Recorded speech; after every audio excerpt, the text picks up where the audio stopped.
Les maladies tropicales négligées, un groupe de maladies d'origine bactérienne, virale, parasitaire, mycosique et transmissible d'une personne infectée à une personne saine. Ces maladies sont lésions dans les régions tropicales et touchent les populations les plus vulnérables ayant un accès limité à l'eau potable, à l'assainissement de base et aux services de santé. Au total, on en dénombre une vingtaine. 21 maladies tropicales négligées sont répertoriées à ce jour par l'Organisation mondiale de la santé, OMS. Dans le monde, plus d'1 milliard de personnes sont affectées par ces maladies. Au Burkina Faso, ces MTN sont présentes dans certaines localités et constituent des problèmes de santé publique. Pour en savoir davantage sur ces maladies, nous recevons sur ce plateau des spécialistes de la question, des acteurs avertis. Il s'agit de Dr Clarisse Bougma, elle est médecin de santé, coordonnatrice au programme national de lutte contre les maladies tropicales négligées. Bonsoir, Dr Bougma. Bonsoir, monsieur Marcel To. Mamadou Sermé, responsable de l'unité d'élimination de la filariose lymphatique au programme national de lutte contre les maladies tropicales négligées. Bonsoir. Bonsoir, monsieur Marcel To. Également sur ce plateau, Dr Séraphine Zeba, elle est médecin dermatologue au centre médical avec antenne chirurgicale CMA de Pissy. Bonsoir, docteur. Bonsoir, monsieur To. Et enfin, Dr Roland Lamoussa Abga, vétérinaire épidémiologiste de terrain. Il est le point focal rage au service de services épidémiologiques à la Direction générale des services vétérinaires. Bonsoir. Bonsoir, monsieur To. Mesdames, Messieurs, bonsoir et bienvenue à tous. 4 invités, 4 personnes de ressources pour nous entretenir ce soir. Mais avant de rentrer dans le vif du sujet, nous vous proposons ce micro-trottoir réalisé par une de nos équipes de reportage dans la ville de Ouagadougou. On n'a pas assez d'informations sur ces maladies, à moins qu'on ne croise une personne qui manifeste des signes comme ça. Lorsque vous demandez, on dit c'est telle maladie. C'est ce qui nous permet peut-être souvent d'entendre parler de ça, sinon vraiment les gens n'en parlent pas trop. Or pourtant, bon, il y avait un monsieur, sincèrement je connais un monsieur, maladie du sommeil par exemple, c'est un monsieur, c'est un boutiquier de chez nous, mais quand il dort, il vendait, et quand il peut se lever, il dort comme ça, il se lève, il va se rendre compte que bon, en fait, il y a des gens qui sont rentrés, qui ont tout ramassé. Et quand tu le vois dans cette position, quand tu arrives, tu peux tout faire et puis partir, il ne va pas se rendre compte. Et c'est après, il se rend compte que non, il y a quelqu'un qui est rentré dans sa boutique et a fait des vols.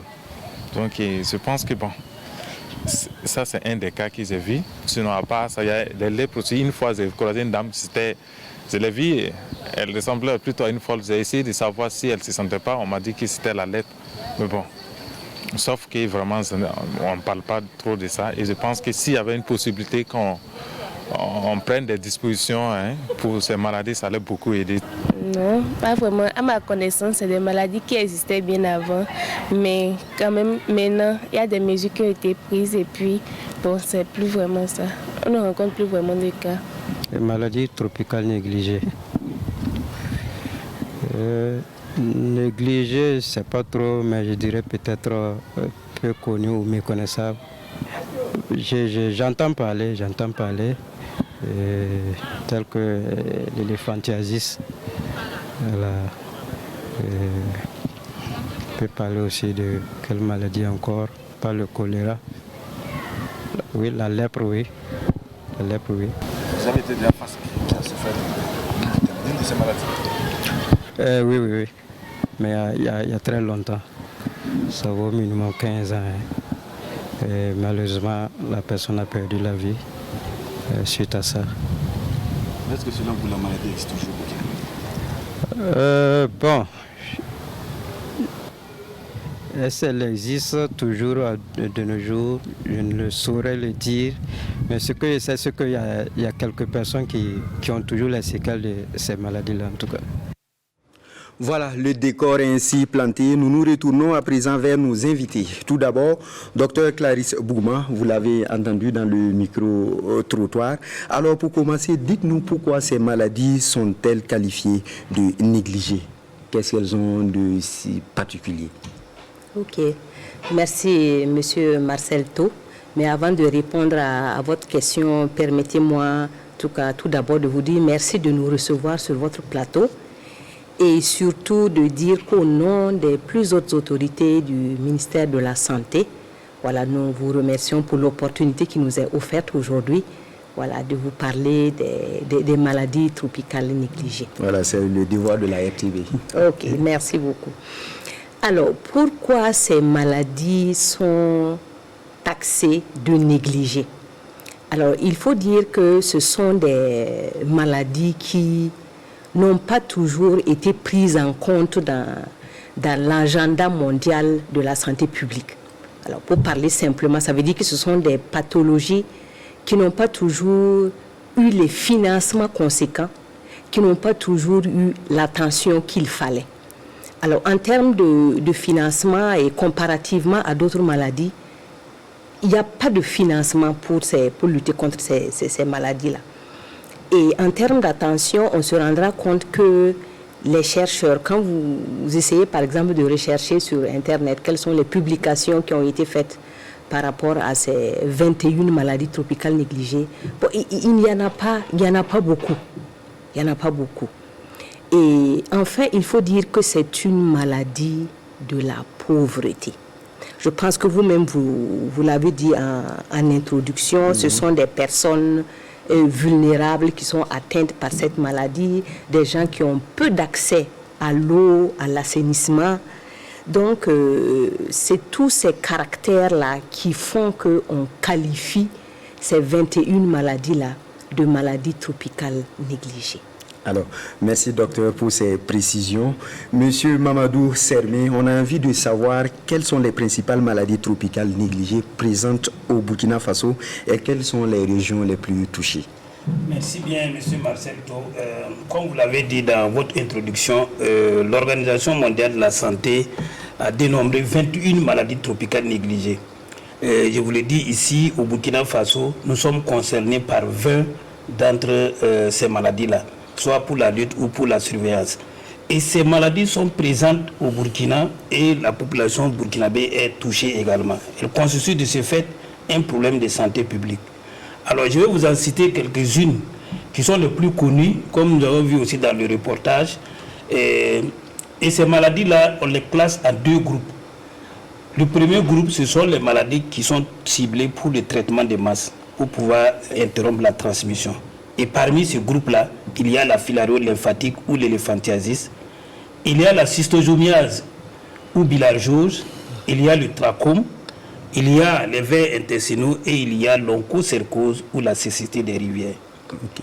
Il y a un deuxième groupe qu'on appelle les maladies tropicales négligées à prise en charge. Donc ce sont des maladies qu'il faut diagnostiquer, traiter et suivre. Et parmi ce groupe-là, les plus importants et les plus connus au Burkina, il y a la lèpre, il y a la dengue que vous connaissez très bien. Exactement. Il y a la trypanosomiase humaine africaine qu'on appelle la maladie du sommeil. Je pense que dans le reportage, il y a un des intervenants qui a parlé de ça. Il y a le nouma, il y a la leishmaniose qu'on appelle aussi la plaie de Ouara des mines. Il y a la gale et il y a les envenimations par morsure de serpent. Voilà autant de maladies tropicales négligées qui sont présentes au niveau du Burkina. Alors pour ce qui concerne la répartition des cas, il faut dire que la répartition et l'ampleur varient d'une région à l'autre. Il y a certaines de ces maladies-là qui sont présentes, qu'on peut retrouver dans toutes les régions sanitaires du Burkina Faso. C'est la filario-lymphatique où on retrouve les cas de complications de lymphodème et d'hydrocèle au niveau de nos régions sanitaires. C'est le cas de lèpre également, où nous notifions des cas chaque année dans toutes les régions sanitaires. Il y a la dengue qui est là également, partout, et la leishmaniose. Alors, il y a certaines maladies aussi qui sont focalisées dans certaines contrées, comme l'onchocercose, où nous avons cette maladie au niveau des bassins, au sud-ouest et dans la région des Cascades. Voilà un peu les maladies tropicales négligées les plus connues au niveau du Burkina Faso. Alors, ces maladies-là, est-ce qu'elles varient d'une région à une autre ou bien... Bien entendu, les maladies varient d'une région à une autre. Comme je viens de le dire, l'ampleur varie d'une région à l'autre. Par exemple, si je prends la filario-lymphatique, nous avons actuellement 3 districts où la transmission est toujours active. Alors que dans les autres districts, la transmission est arrêtée. Mais nous avons aussi les cas de complications qui sont dans les régions. Et les régions les plus touchées par le lymphodème, il y a le centre-est, Tenkodougou, le chef-lieu, il y a la région du sud-ouest et il y a le centre-sud également. Et à l'intérieur de la région également, l'ampleur peut varier d'un district à l'autre. Et pour l'ADEME, comme vous le savez, la région du centre et la région des Hauts-Bassins ont été les régions les plus touchées. D'accord. 21 maladies tropicales négligées, vous l'avez dit, parmi lesquelles la filariose lymphatique, plus connue sous le nom d'éléphantiasis. Monsieur Sermé, c'est quoi la filariose lymphatique?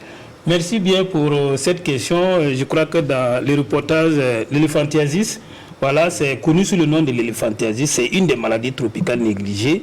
C'est une maladie parasitaire qui est due à la présence donc dans l'organisme humain des vers longs filiformes qu'on appelle filaires. Et cette maladie-là est transmissible à travers les moustiques infectés.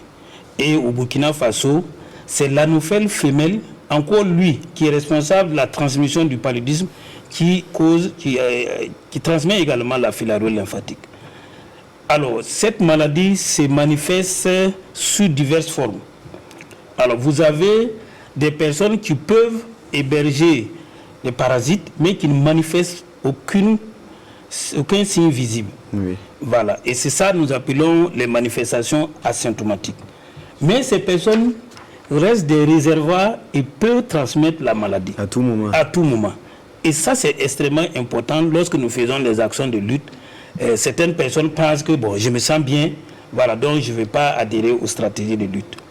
Nous avons les complications visibles de la maladie, qui sont le lymphodème et également l'hydrocèle. Oui, l'hydrocèle et le lymphodème, c'est la même maladie. Et ces complications sont vraiment fréquentes, et touchent l'homme et touchent la femme. Et le lymphodème peut toucher le membre inférieur, ça peut toucher le bras et ça peut toucher les seins également. Il y a également ce qu'on appelle les signes aigus. Alors, chez le lymphodème, les personnes peuvent présenter des symptômes inflammatoires que nous appelons communément dans notre jargon la crise aiguë du lymphodème. En fait, ces personnes-là vont présenter des douleurs, la rougeur du membre touché, et ils vont présenter des signes de fièvre, de maux de tête, également de courbatures, comme des signes du paludisme. Voilà. Et ce sont ces crises-là qui jouent sur l'évolution donc, du membre. Donc, plus vous avez des crises, plus le membre devient de plus en plus gros. Et c'est ça vraiment les actions que nous devons faire pour que les patients qui ont le lymphodème ne puissent pas développer des crises. Voilà en tout cas tout ce qu'on peut dire sur la filariose lymphatique pour le moment. Parlant du lymphodème, on se retourne vers Dr Séraphine Zeba pour savoir comment est faite la prise en charge de cette pathologie. Merci Monsieur To. Il faut rappeler que le lymphodème est une complication chronique redoutable de la filariose lymphatique qui est caractérisée par une augmentation de volume d'un membre ou d'un segment du corps et touché par la maladie. C'est un gonflement irréversible qui va s'accompagner par une modification de la peau qui devient épaisse et indurée, faisant allusion à la peau d'un éléphant, d'où le terme éléphantiasis. Il faut dire que l'éléphantiasis est pris en charge dans les formations sanitaires par les professionnels de la santé, mais il faut rappeler aussi que la prise en charge de l'éléphantiasis commence déjà par le malade lui-même. Au sein de sa communauté, il peut se faire accompagner par son entourage et également les agents de santé à base communautaire. Et pour ce qui est de la prise en charge de l'éléphantiasis, il faut rappeler que nous enseignons aux personnes atteintes 5 mesures primordiales. La première porte sur l'hygiène. Nous insistons sur le fait que l'éléphantiasis doit être lavé le matin et le soir par la personne concernée. Et s'il est très volumineux, l'intéressé peut se faire aider par son entourage. Et ce lavage matin et soir permet d'éliminer les risques de surinfection et donc les risques de survenue de crise aiguë. Et la deuxième mesure que nous enseignons aux patients, c'est la recherche et la prise en charge de tout ce qui est plaie, de tout ce qui est égratignure, de tout ce qui est plaque blanche entre les orteils. Parce que ce sont ces lésions-là que nous appelons les portes d'entrée pour les bactéries qui peuvent entraîner l'apparition des crises aiguës dont parlait M. Sermé tout à l'heure. Nous rappelons juste que la crise aiguë va se manifester de cette façon. Le patient porteur d'éléphantiasis va se retrouver avec un membre qui va doubler, voire tripler de volume. Le membre devient rouge, douloureux, et la personne va présenter de la fièvre, des frissons, des vomissements. Et tous ces symptômes peuvent l'aliter pendant des jours, des semaines, voire même des mois, l'empêchant donc de vaquer à ses occupations et augmentant son invalidité. La troisième mesure que nous enseignons aux malades pour la prise en charge de l'éléphantiasis ou lymphœdème, c'est la surélévation des membres atteints. Et cette surélévation peut se faire en position assise et le patient va déposer son membre sur un tabouret, sur un support. Il est formellement déconseillé à ceux qui ont l'éléphantiasis de s'asseoir et replier les jambes pendant longtemps. Donc cette surélévation va permettre une amélioration de la circulation lymphatique. Et la quatrième mesure que nous enseignons, c'est la pratique d'exercice physique. Le malade qui a son éléphantiasis n'a pas de raison d'être léthargique. Nous enseignons un certain nombre de mouvements qui sont réalisables au quotidien. Mais comment s'il y a la douleur, docteur? J'allais en venir, monsieur To. Lorsqu'il y a la douleur, pendant la crise aiguë dont on parlait, on déconseille la pratique d'exercice physique parce que c'est très douloureux, effectivement. Voilà. En dehors des crises douloureuses, le malade doit faire des exercices quotidiennement, qu'il soit en position assise, debout ou couché. Il y a des exercices que nous leur enseignons pour améliorer la circulation lymphatique. Et la dernière mesure que nous conseillons, c'est la protection du gros pied. Dans l'éléphantiasis, habituellement, nous avons le pied qui devient volumineux et c'est difficile pour le malade de trouver chaussures à ses pieds, comme on aime à le dire. Et alors qu'en exposant le pied au traumatisme et aux blessures, la personne risque de faire la crise aiguë. Donc nous conseillons le port de chaussures adaptées à la taille de l'éléphantiasis. Alors, docteur Séraphine Zeba, on reste avec vous pour parler d'une autre pathologie. Dites-nous qu'est-ce que la lèpre, comment se transmet la maladie et comment se manifeste-t-elle et quelles sont les complications à redouter, docteur? Merci, M. To, de nous permettre également de parler de cette autre maladie tropicale négligée qui a des complications dramatiques pour les personnes malades. Et la lèpre est une maladie infectieuse. Elle est due à une bactérie, le Mycobacterium leprae, et appelée également bacille de Hansen. C'est une maladie qui attaque la peau et les nerfs périphériques et elle se transmet d'une personne malade non traitée à une personne saine à travers les sécrétions nasales, les crachats, les gouttelettes salivaires. Lorsque la personne malade est en train de parler, elle tousse ou elle éternue. Mais il faut rappeler que cette transmission ne peut être possible qu'à la faveur d'un contact rapproché et prolongé entre le malade et son entourage. Et également un facteur favorisant, et c'est le manque d'hygiène et donc la pauvreté. Lorsque quelqu'un est contaminé par la lèpre, par le bacille de Hansen, les premières manifestations qui nous permettent, nous, de suspecter la lèpre chez une personne, c'est la découverte de taches claires, insensibles sur la peau. Lorsqu'une personne a des taches claires, insensibles au toucher, qui ne grattent pas, qui ne font pas mal et qui évoluent depuis plusieurs mois, cette personne doit consulter rapidement un agent de santé afin que ce dernier fasse un examen et pose le diagnostic de la lèpre. Et une fois que le diagnostic est posé, il y a des traitements pour prendre en charge les patients atteints de lèpre. Bien sûr, lorsque la lèpre n'est pas traitée, nous aboutissons à des complications très redoutables, des complications qui peuvent atteindre les yeux, entraînant donc la perte de la vision, des complications qui peuvent se situer au niveau des mains et des pieds, à type de plaies chroniques, à type de perte des doigts ou des orteils, entraînant le malade dans l'invalidité, dans l'incapacité. Alors, docteur, on a envie de savoir, est-ce qu'on peut guérir concrètement de la lèpre? La lèpre est une maladie guérissable. On guérit totalement de la lèpre pour peu que le diagnostic soit posé à temps et que le traitement soit bien conduit. Il faut dire qu'actuellement, et au niveau sur toute l'étendue du territoire national et dans toutes les formations sanitaires, nous avons des médicaments pour soigner la lèpre et ces médicaments sont donnés gratuitement aux malades diagnostiqués pour la lèpre. Et ce traitement comporte l'utilisation de plusieurs antibiotiques appelés polychimiothérapie. Lorsqu'un malade est diagnostiqué pour la lèpre, son traitement peut durer 6 mois ou 12 mois en fonction qu'on a dénombré 1 à 5 taches sur sa peau ou alors au-delà de 5 taches.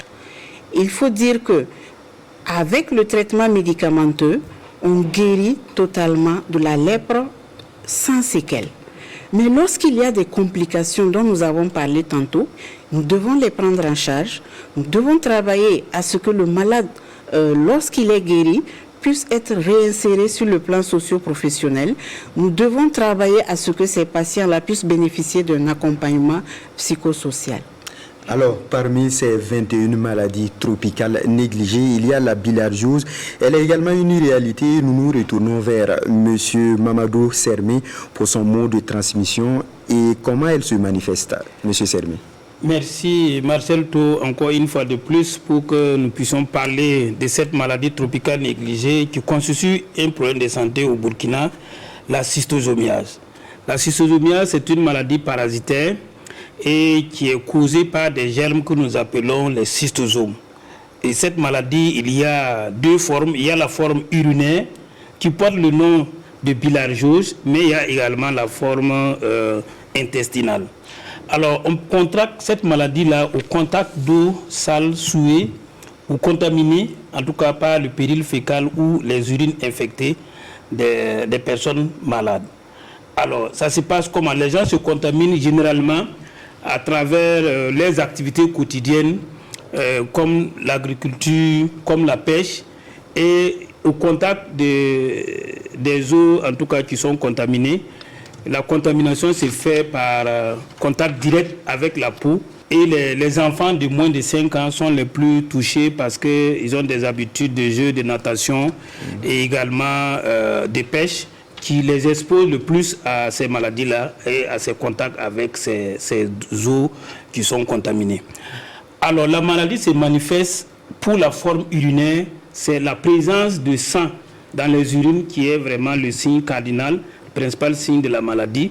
Mais il peut y avoir également des douleurs lorsqu'on veut uriner. Mais pour la forme intestinale, on peut avoir des douleurs abdominales, on peut avoir des diarrhées, on peut également avoir le sang dans les selles. Alors cette maladie, effectivement, concerne tout le Burkina avec des prévalences variables d'une localité à l'autre. Voilà, comment évoquer ces maladies sans parler de la rage? Et nous nous retournons vers notre 4e invité. Il s'agit du docteur Roland Abga. Docteur, bonsoir. Bonsoir, M. Tau. Que doit-on savoir de la rage? Merci, M. Tau, pour l'occasion que vous nous donnez d'aborder un sujet aussi important que la rage, qui fait partie de ces maladies tropicales négligées. Disons que la rage est une maladie transmissible, mortelle et virulente. C'est une maladie qui est inoculable et elle est due à un virus qu'on appelle l'Issavirus qui appartient à la famille des Rhabdoviridae. Voilà un peu ce qu'on peut dire de la rage. Alors, quels sont les animaux les plus courants qui peuvent transmettre la rage à l'homme? Oui, et les animaux qui peuvent transmettre la rage, ce sont les carnivores domestiques, essentiellement le chien et le chat qui est à côté. Donc ce sont ces animaux-là. Et en plus de ceci, il y a les singes que nous domestiquons souvent. Et la transmission se fait, comme je le disais, c'est une maladie inoculable. Ça se fait par des morsures, des griffures et des léchages sur peau lésée. Voilà un peu ce qu'on peut dire de la transmission. Alors, docteur Abga, comment se présente la situation de la rage au Burkina Faso? Oui, la situation de la rage est marquée par de nombreux cas de morsures, des personnes victimes de morsures. Et on dénombre à plus de 5000 cas de morsures par an. Et au Burkina Faso, de 2017 à 2020, selon les statistiques du ministère de la Santé, on a enregistré 58 cas de décès dus à la rage, transmis bien sûr par les chiens et d'autres animaux, comme je le disais, des carnivores domestiques. Mais c'est le chien qui est, disons, les morsures des chiens qui sont plus, disons, les cas fréquents de transmission de rage au Burkina Faso. Alors, est-ce que toute morsure de chien peut entraîner la rage? Oui, toute morsure de chien ne peut pas entraîner la rage. Il faut que l'animal soit, disons, malade de rage, c'est-à-dire infecté. Donc, il faut souligner que c'est des animaux infectés. Voilà. Et si le chien est enragé, il y a la salive qui contient le germe rabique, le virus de la rage. Et c'est par inoculation. Quand il mord quelqu'un, les germes à travers la salive se déposent sur la plaie. Et maintenant, il y a un mécanisme, c'est-à-dire une incubation, la multiplication du germe au niveau de la plaie. Et ça passe maintenant par neuroprobasie, c'est-à-dire ça passe par les nerfs et ça arrive au niveau central. Et au niveau central, il y a une multiplication et un retour du virus au niveau périphérique encore. Et ainsi de suite, au niveau des glandes salivaires, on va avoir une multiplication et maintenant, à travers la salive, les germes de rage. Alors, un mot sur les mesures de prévention de la rage. Oui, les principales mesures de prévention de la rage reposent, disons, sur la vaccination. Il faut vacciner nos amis de tous les jours, que sont les chats, les chiens. Les chiens surtout, qui sont les meilleurs amis de l'homme. Nous cohabitons et donc il faut prendre en charge ces chiens, les nourrir, respecter le bien-être animal, qu'il faut qu'ils aient un habitat et en plus de ça, il faut les vacciner. Et la vaccination à l'âge de 3 mois, on peut commencer la vaccination avec des rappels annuels. Voilà, nous sommes dans un pays où la rage est endémique. Il y a plusieurs cas de rage et il faut vraiment tenir à jour le carnet de vaccination du chien. Et s'il y a des cas de morsure d'enfants, parce que dans les 58 cas de décès, il y a, disons, 58% qui sont des adolescents de moins de 15 ans. Et ces adolescents de moins de 15 ans, souvent, ils n'informent pas qu'ils sont victimes de morsure. Alors, donc, il faut une sensibilisation pour cela. Qu'est-ce qui explique ça, cette portion-là? Oui, les adolescents, c'est le contact direct ou... Oui, les enfants aiment les animaux. Et mon papa ou ma maman a pris un chien, c'est mon chiot. Donc, je m'amuse et sans les mesures, des précautions, disons, de sécurité. Donc, il faut une sensibilisation. Les dire si vous êtes victime de morsure, informez-nous afin qu'on puisse prendre des mesures. Le vétérinaire va mettre l'animal en observation et le processus va se suivre jusqu'au médecin ou en tout cas tous ceux qui sont chargés de prendre en charge la victime après, disons, la mise en observation par le vétérinaire. Okay. Vous l'avez évoqué tantôt, la prise en charge. Comment se fait la prise en charge des personnes exposées? Oui, les personnes exposées, si l'animal est vacciné ou non vacciné, le vétérinaire met l'animal en observation et il y a une fiche d'observation qui est délivrée. Et avec cette fiche, la victime va se rendre au service d'hygiène ou de traitement antirabique. Et à travers la mention ou les observations faites par le vétérinaire, la personne sera prise en charge en fonction du lieu de la morsure et en fonction aussi, disons, de la gravité ou du statut même de l'animal mordeur. Voilà un peu, et des symptômes que présenterait peut-être l'animal au moment de la morsure. Merci pour ces éclairages. Au regard de la situation des maladies tropicales négligées, des actions sont menées au niveau du programme national, le service de M. Mamadou Sermé. Dites-nous un peu sur les actions concrètes menées par votre structure pour lutter concrètement contre les maladies tropicales négligées. Merci bien, M. Marcel Tho. Au niveau du ministère de la Santé, au programme national de lutte contre les maladies tropicales négligées, nous suivons en fait les recommandations de l'Organisation mondiale de la santé par rapport à la lutte contre les maladies tropicales négligées. Et cette lutte repose sur 2 stratégies majeures. Nous avons la première stratégie que nous appelons la chimiothérapie préventive. En fait, c'est le traitement de masse aux populations qui nécessitent le traitement.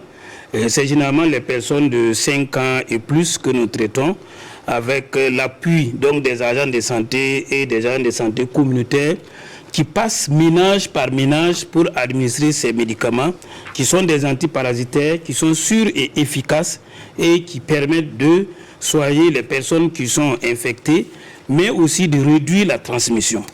Alors, les maladies qui sont ciblées par ces traitements de masse, actuellement au Burkina, nous avons la filario-lymphatique, nous avons l'onchocercose et nous avons la schistosomiase. Donc, ce sont ces maladies-là qui font l'objet toujours de campagnes de traitement de masse. Alors, à côté de cela, nous avons la deuxième stratégie qui est la prise en charge intensive des cas.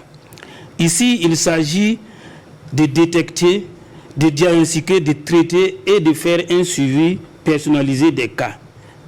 Et pour ce groupe de maladies qui font l'objet de ces stratégies, il y a bien entendu la dengue, il y a la lèpre comme nous l'avons dit, il y a le noma, il y a la gale, il y a les envenimations par morsure de serpent, il y a la rage que le collègue vient de parler tout à l'heure. Alors, en plus de ces 2 stratégies majeures, il y a des approches intersectorielles qui sont très très importantes pour lutter contre ces maladies tropicales négligées. En effet, la lutte contre les maladies tropicales négligées n'est pas seulement l'affaire des professionnels de santé. Donc nous avons pour ces stratégies intersectorielles la lutte antivectorielle. Pour faire en sorte que les moustiques ne piquent pas avec la destruction des gîtes larvaires, mais aussi faire en sorte que les milieux soient assainis. Nous avons ensuite la santé vétérinaire, santé publique vétérinaire, la collaboration avec le ministère en charge des ressources animales pour faire en sorte que, comme il vient de dire, nous n'ayons pas des maladies qui sont transmissibles par ces animaux comme les chiens et d'autres animaux dont il a parlé. Nous avons aussi l'amélioration de l'accès à l'eau potable et à un assainissement amélioré qui est très important pour pouvoir lutter contre les maladies tropicales négligées, ce qui nous invite donc à renforcer la collaboration avec les ministères en charge de ces questions-là pour faire en sorte que nos populations aient accès à l'eau potable et à un assainissement amélioré, ce qui va permettre de prévenir véritablement ces maladies tropicales négligées. Voici donc les actions que nous faisons au niveau du ministère qui sont en ligne avec les directives de l'Organisation mondiale de la santé par rapport à la lutte contre les maladies tropicales négligées. Alors, on va à présent donner la parole à votre collaboratrice, Dr Bougma. Quels sont les progrès significatifs réalisés par le programme? Alors, il faut dire qu'en termes de progrès réalisés, comme mes prédécesseurs l'ont dit, il y a beaucoup de maladies tropicales négligées. C'est vrai qu'on ne pourra pas parler de toutes ces 21, mais spécifiquement, on peut parler de la filariose lymphatique, on peut parler du trachome, on peut parler des vers intestinaux, on peut parler de la bilharziose et bien d'autres. Alors, les progrès significatifs qui ont été engrangés, quand je prends l'exemple de la filariose lymphatique, il faut dire que la lutte a commencé en 2001. Et bien sûr, avant de commencer la lutte, il y a eu une évaluation qui a été faite pour voir quelle est la situation dans notre pays. Et on s'est rendu compte que tout le pays était endémique. C'est vrai que ce sont des termes techniques. Ça veut dire que tous les districts sanitaires, tous les 70 districts sanitaires de notre pays avaient besoin d'être traités. Et donc, nous avons commencé les campagnes de traitement de masse, bien sûr avec l'apport du budget de l'État et avec l'apport des partenaires techniques et financiers. On a commencé les campagnes de traitement de masse. Et à la date d'aujourd'hui, sur les 70 districts sanitaires que compte notre système de santé, il y a 67 districts sanitaires où on n'a plus besoin de mettre en œuvre les campagnes de traitement de masse. Ça veut dire que dans ces districts-là, la prévalence de la maladie là, est vraiment basse. On n'a plus besoin de traiter tout le monde. Ça, c'est ce qui est pour la filariose lymphatique. Quand on prend, par exemple, pour le trachome, quand on a fait l'évaluation au départ sur les 70 districts sanitaires que nous avons, il y a 48 districts sanitaires dans lesquels l'ampleur de la maladie était telle qu'il faut mettre en œuvre des campagnes de traitement de masse. Ce qui a été fait. Et Dieu merci, à la date d'aujourd'hui, dans tous ces 48 districts sanitaires-là, depuis 2017, on n'a plus besoin de mettre en œuvre des campagnes de traitement de masse. Si on prend aussi l'exemple de la bilharziose et d'une autre maladie qui est l'onchocercose ou cécité des rivières, les prévalences, ça veut dire l'ampleur de ces maladies-là, sont en tout cas en train de baisser. Donc tout ça, ce sont des avancées que nous pouvons noter aujourd'hui. Et aussi une autre maladie importante, je pense que Dr Zeba a parlé de la lèpre. Oui. Voilà, il faut dire que la lèpre a été éliminée en tant que problème de santé publique depuis 1994.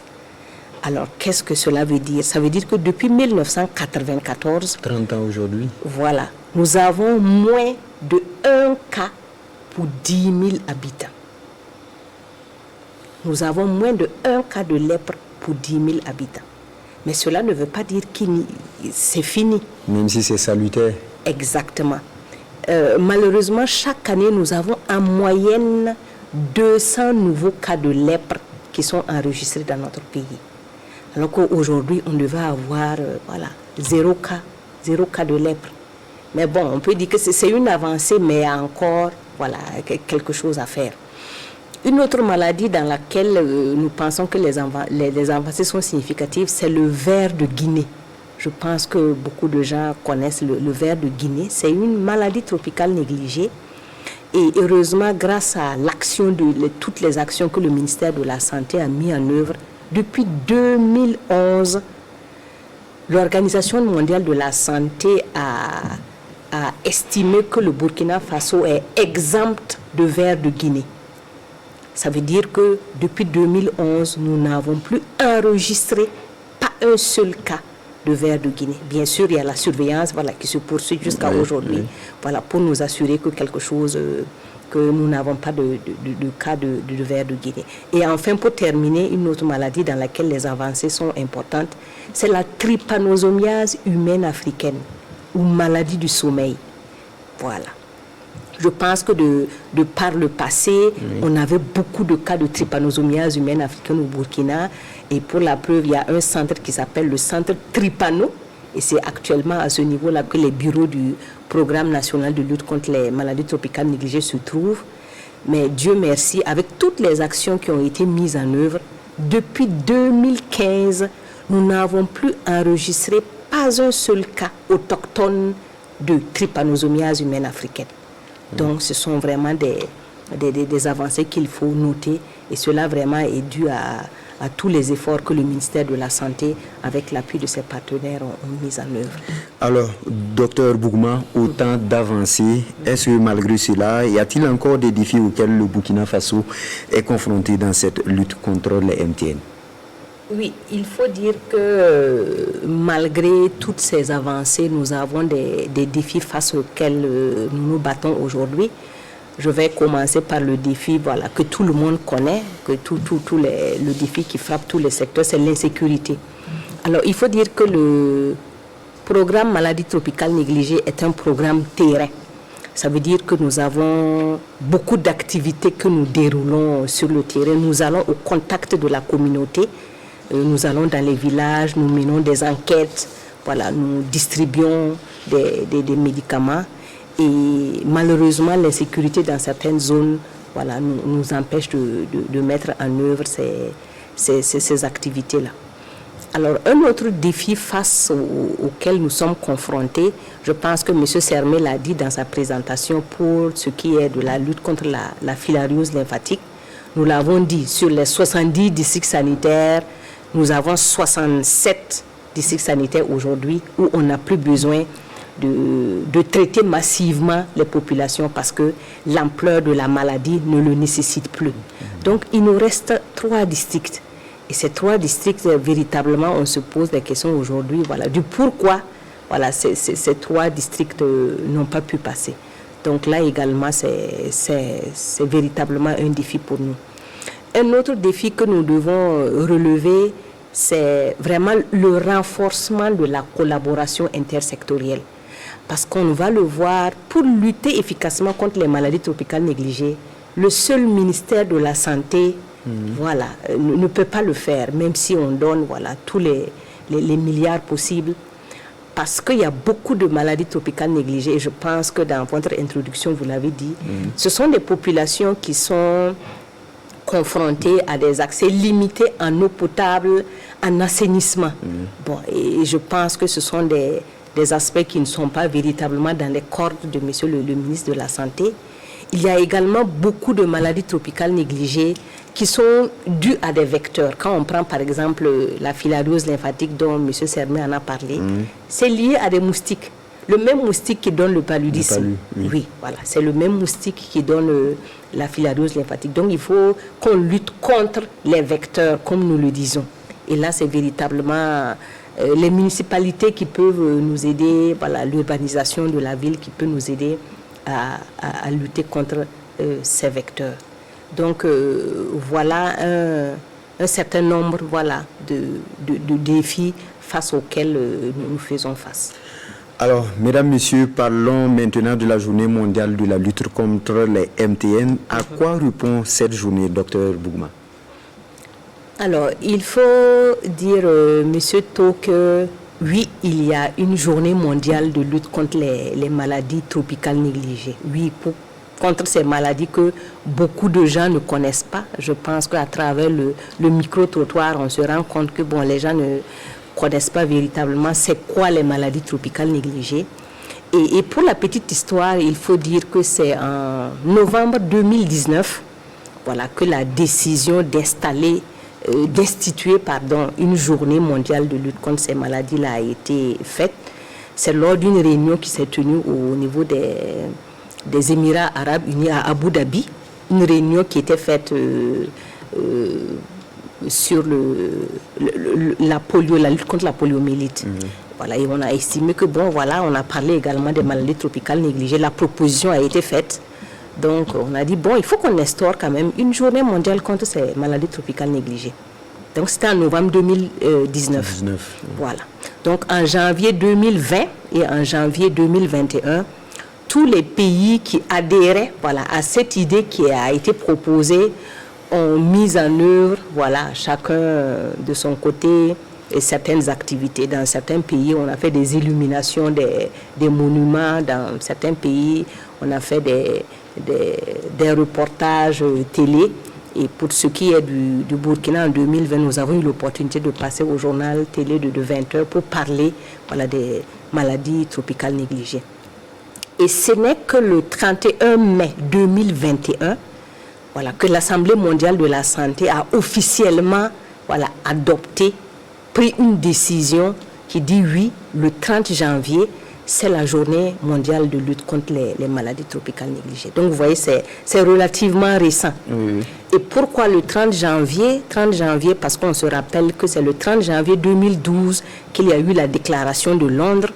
Déclaration de Londres, c'est, au cours de cette réunion, les grandes firmes pharmaceutiques se sont véritablement engagées à soutenir la lutte contre ces maladies tropicales négligées. Ils ont dit oui, nous sommes partants, on va donner gratuitement les médicaments pour ces maladies tropicales négligées.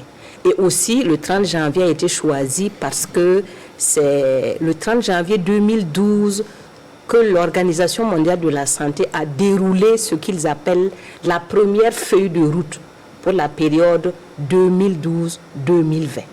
Donc voilà un peu l'historique de cette journée mondiale de lutte contre les maladies tropicales négligées. Alors, éliminer les maladies tropicales négligées d'ici à 2030, le pari est tenable? Oui, le pari est tenable. Et je pense que les objectifs que nous nous sommes fixés, voilà, pour la célébration de cette journée mondiale-là, c'est tout d'abord de faire connaître ces maladies qui sont méconnues. Voilà, je reviens toujours sur le reportage que vous avez fait. Les gens ne savent pas c'est quoi les maladies tropicales négligées. Même au sein du cercle de ceux qui évoluent dans la santé, quand on leur dit oui, la lèpre est une maladie tropicale négligée, les gens disent ah bon, on a toujours des cas de lèpre au Burkina Faso, les gens sont étonnés.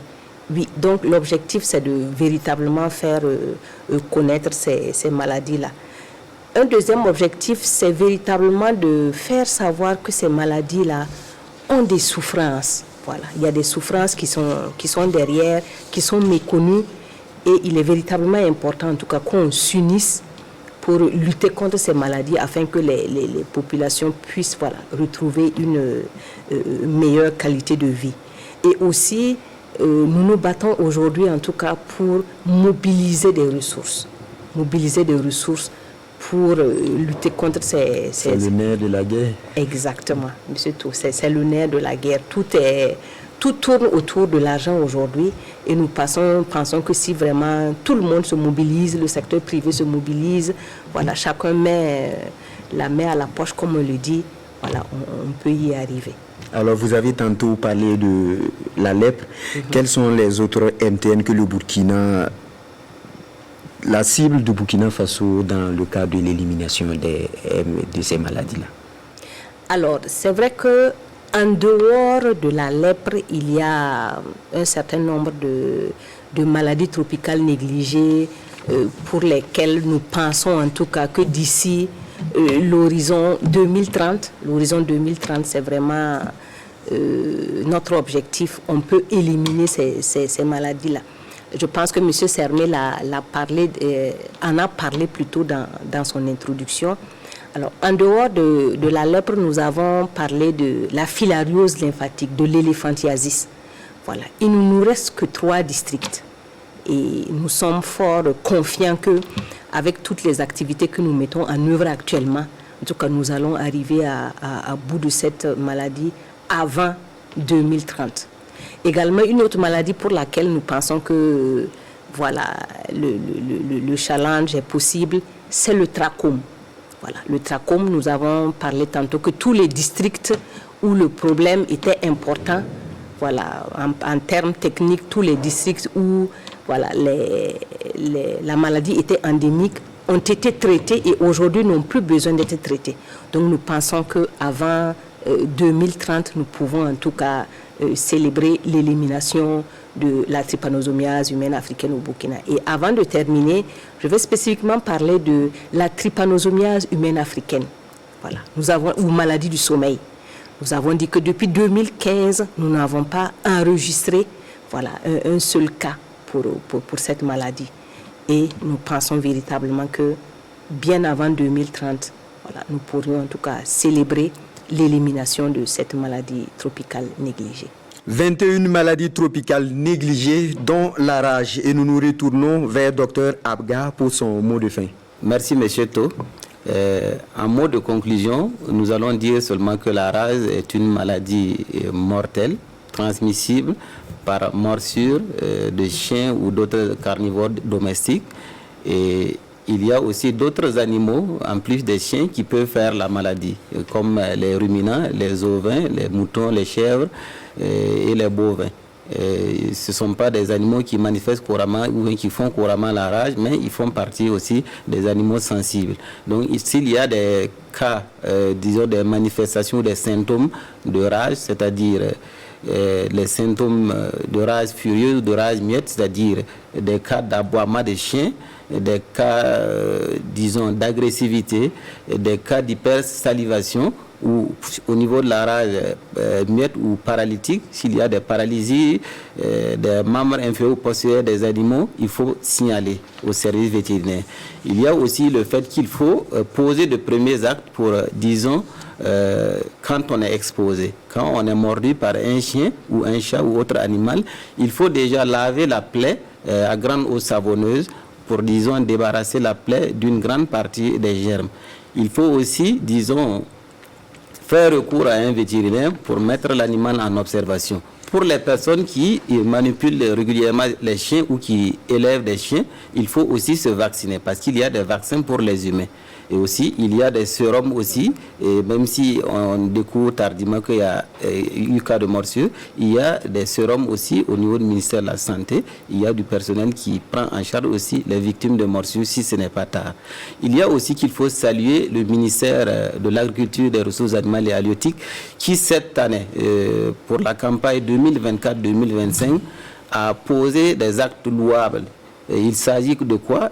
De la gratuité ou de la subvention de la vaccination, disons, contre les maladies prioritaires, dont fait partie la rage. Donc, du 11 octobre au 15 février, cette campagne était menée et la gratuité pour la vaccination contre la rage. Donc, c'est une initiative à saluer et qui entre dans le cadre aussi du plan stratégique, l'élimination de la rage d'ici 2030. L'élimination de la rage transmise par, disons, les carnivores domestiques, notamment le chien. Merci, M. Tho. Et plus de sensibilisation, surtout pour les enfants, afin qu'ils adoptent des mesures, disons, de sécurité, qu'ils signalent à leurs parents quand ils sont agressés par des chiens. Je vous remercie. C'est bien noté, Dr Abga. Mamadou Sermé, il est le responsable de l'unité d'élimination de la filariose lymphatique au programme national de lutte contre les maladies tropicales négligées. Vous avez certainement un mot avant qu'on ne donne la parole à Dr Zeba. Merci bien, Marcel Tho. Pour mon mot, c'est pour dire que les maladies tropicales négligées sont présentes au Burkina. Elles sont traitables et elles sont guérissables. Le ministère de la Santé, avec l'appui de ses partenaires, est engagé pour être au rendez-vous de 2030 pour que le Burkina Faso aussi puisse célébrer la victoire sur l'élimination de certaines de ces maladies tropicales négligées. Alors c'est un appel vraiment à la population, voilà, à adhérer aux campagnes de traitement de masse, à nos stratégies d'intervention. Et ceux qui ont des complications, à recourir aux services de santé pour bénéficier des soins appropriés. Voilà, Dr Zeba. Merci, M. Tho. Mon mot de la fin va s'adresser aux patients porteurs d'éléphantiasis. Nous les exhortons à se rendre dans les formations sanitaires pour une prise en charge adéquate. Et pour les patients suspects de lèpre, et de façon générale pour toute la population, nous exhortons tout un chacun qui remarquerait des taches claires, insensibles au toucher, qui ne grattent pas, qui ne font pas mal, à se rendre rapidement dans une formation sanitaire afin qu'un diagnostic soit posé. Et nous insistons sur le fait que les médicaments pour soigner la lèpre sont donnés gratuitement. Merci. Docteur Bougma, on termine avec vous. Quel est votre message à l'endroit de la population pour susciter, on va le dire, une participation active à cette lutte-là? Alors, à l'endroit de la population générale, nous aimerions vraiment les exhorter à adhérer à nos stratégies de lutte contre ces maladies tropicales négligées. Je pense que M. Sermé l'a dit dans son mot, c'est véritablement qu'ils puissent sortir, être compliants quand nous organisons nos campagnes de traitement de masse contre, par exemple, la filariose lymphatique, contre l'onchocercose, contre la bilharziose, et surtout avoir recours aux services de santé, voilà, de façon générale quand il y a un problème. Quand vous avez des taches claires, Dr Zeba l'a parlé tout à l'heure, voilà, peut-être qu'il s'agit de la lèpre. En tout cas, il faut avoir recours aux services de santé. C'est vrai que aujourd'hui, nous avons voulu parler des maladies tropicales négligées. Comme on l'a dit, il y en a 21. Le temps est restreint. On n'a pas pu parler de ces 21. Nous sommes focalisés sur seulement 4 maladies tropicales négligées. voilà, l'éléphantiasis que les gens connaissent bien, la lèpre, voilà, la rage, la bilharziose. Mais j'espère que nous allons avoir en tout cas l'opportunité de parler des autres maladies tropicales négligées qu'on rencontre au Burkina et faire savoir aux gens que la dengue, c'est une maladie tropicale négligée, la rage, c'est une maladie tropicale négligée, la leishmaniose cutanée, ou communément connue sous le nom de Ouaga 2000, c'est une maladie tropicale négligée. Et voilà, Monsieur To. D'accord. Voilà qui met fin à cette émission. Merci à tous d'avoir répondu à notre invitation. Merci également à vous qui nous avez suivis. Bonne suite des programmes sur la télévision du Burkina.